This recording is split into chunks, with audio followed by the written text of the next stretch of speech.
Casemiro সর্বশেষ ম্যাচে ফিরেছেন রাজার হালেই। অপরদিকে দলে নিজেদের প্রয়োজনীয়তা আবারও বুঝিয়েছেন ব্রুনো গুইমারেজ ও গার্সন। এই তিনের সঙ্গে কারা দলে আসবেন সেটা এখন প্রশ্ন।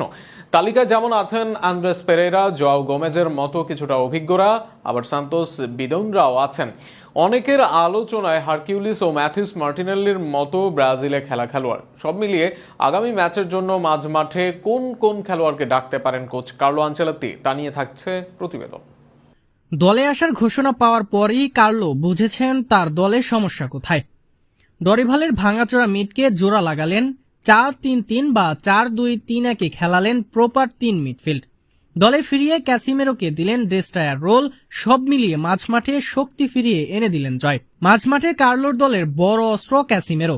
নিজের পুরনো শিষ্যকে ভালোভাবে ব্যবহার করতে জানেন এই ইতালিয়ান কোচ। একই সাথে ক্লাব ও জাতীয় দলের বিচারে এই মুহূর্তে দলে জায়গা নিশ্চিত দুই সেন্ট্রাল মিডফিল্ডার ব্রুনো গিমারেজ ও জারসনের।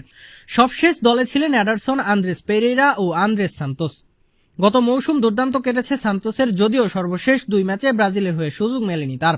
তবে ক্লাব বিশ্বকাপে চেলসির হয়ে সুযোগ পেয়ে অ্যাসিস্ট তুলে নিয়েছেন। তরুণদের উপর আস্থা রাখতে ভালোবাসেন কার্লো, তাই হয়তো সান্তোসকে আরও একবার দেখে নিতে চাইবেন তিনি। কিন্তু বাকি জায়গায় কারা আসবেন দলে? চিলির বিপক্ষে আর 2 থেকে সর্বোচ্চ 3 জন মিডফিল্ডার নিতে পারবেন কার্লো। সেখানে প্রশ্ন, কাকে রেখে কাকে দলে নেবেন এই পার্সিয়ান কোচ। ক্লাবে ধারাবাহিক এডারসন, এই মুহূর্তে ক্যাসিমেরোর যোগ্য বিকল্প তিনি।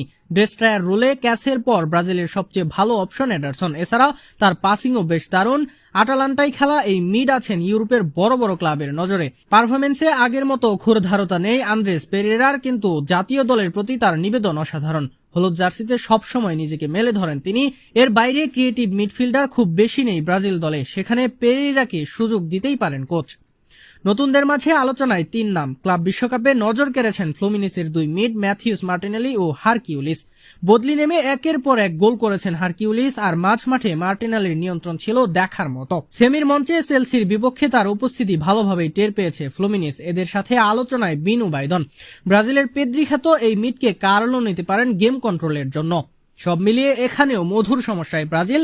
তবে যাদেরই দলে নেন কার্লো, তাদেরকে ব্যবহার করতে হবে বেশ ভালোভাবে, নতুবা আগের মতোই মাঝ মাঠে ভুগতে হতে পারে ব্রাজিল দলকে।